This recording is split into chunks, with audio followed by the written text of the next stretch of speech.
সেটাতে আমি অনেকদিন যুক্ত হয়েছি এখানে। আসলে আমি তার আগে আরো দু চারটে চার পাঁচটা অন্তত বিভিন্ন সংগঠনের সঙ্গে যুক্ত ছিলাম অল্প অল্প দিন করে।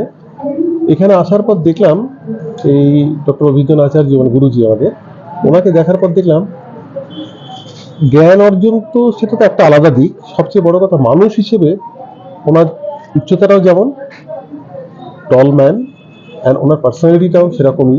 উনি ভীষণ ডাউন টু আর্থ পার্সোনালিটি ওনার, খুব ভালোভাবে সবার সঙ্গে মেশেন এবং যে কোনো ধরনের প্রয়োজনে উনি সবসময় এগিয়ে আসেন। আমরা যারা আমি বহুদিন ওনার কাছে বাস্তুর উপরে কাজ করেছি, মানে শিক্ষা নিয়েছি আপ টু মানে ফেলোশিপ অবধি। মানে ওনার পরিষ্কার কথা, আপনারা বাস্তব জীবনে যখন কাজ করবেন বা করছেন, যা যা অসুবিধে হবে আমি সবসময় আপনাদের পাশে দাঁড়াতে রাজি আছি। যে কোনো অসুবিধা হলে আমার কাছে আসবেন, আমি আপনাদের তার সলিউশন বলে দেবো।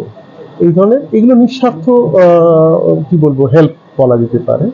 এই ধরনের মানে সত্যিকারের মানুষ খুব কম আছে, মানে যারা এই জ্যোতিষ শাস্ত্র নিয়ে যেসব ইনস্টিটিউশনগুলো আছে, যেগুলো চলে বাজারে খুব প্রচলিত, তারা কেউ এইভাবে চলে না। তারা প্রত্যেকে কিন্তু অর্থ রোজগারের জন্য ইনস্টিটিউশনগুলো চালায়। এখানে ঠিক অর্থ রোজগারটা মূল উদ্দেশ্য নয়।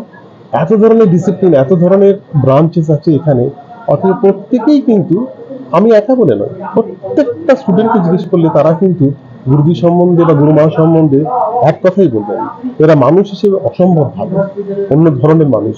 এরা যেন সবাইদেরকে শিক্ষিত করতেই যেন ওনারা ব্রতী হয়েছেন। এই আমার বক্তব্য আর কি। নমস্কার।